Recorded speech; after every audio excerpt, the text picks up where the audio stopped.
Thanks very much for joining us, Ashutosh, and congratulations on an astonishing victory. I think we are hitting around 63, 64 seats at the moment, beyond your wildest dreams, but it also brings a big responsibility for you, right?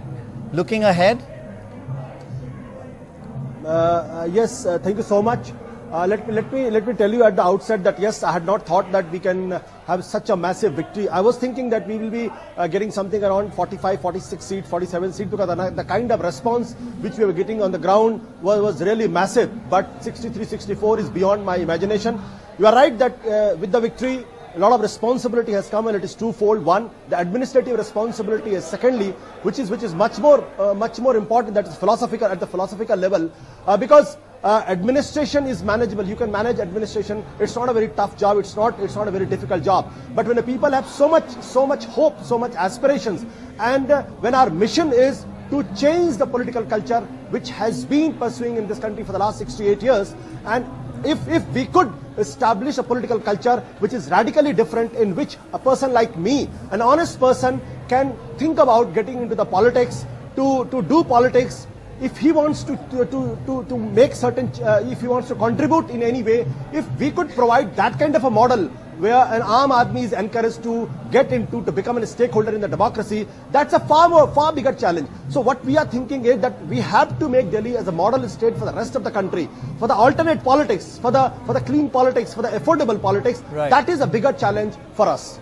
Right, that's a huge, that's a major statement, and I understand, because the whole country will be and is looking at you. A lot of the messages we're getting is from around the country, watching now every step you'll take, because you see, just a few months ago in the Lok Sabha elections, the BJP got 60 and you got 10 segments.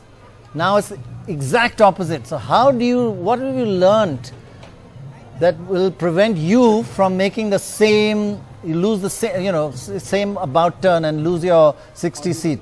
You can't hear at the moment? Okay, we'll come back to you. It is a major change, from 60-10 to 10-60. The highest it may not be 10 actually. I'm just saying. But you've also seen a trend in Indian politics. For about 10-15 years, this trend has picked up that voters now give clear verdicts.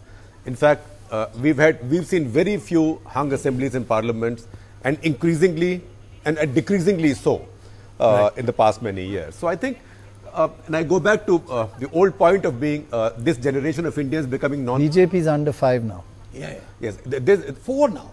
Four. So this generation of Indians is post-ideological. This generation of Indians is not bothered about who their parents voted for. They are looking at what's in it for me. If you want to be simplistic, you can call it the selfie generation. But this is the new generation of Indians. And what Aam Aadmi Party has done is, one, they've acknowledged India's demographics by bringing in youth. And second, they've understood India's cities better than any other party. Because look at the contrast. India's most successful, allegedly or so-called grand old party, or deservedly grand old party, Congress, promised free sewers in Delhi. After having ruled Delhi for 15 years non-stop, they promised free sewers. A party that's coming in, a party of upstarts, is offering free Wi-Fi. So forget value of a sewer versus value of Wi-Fi. Right. But who knows the current state of mind of Delhi's voters better?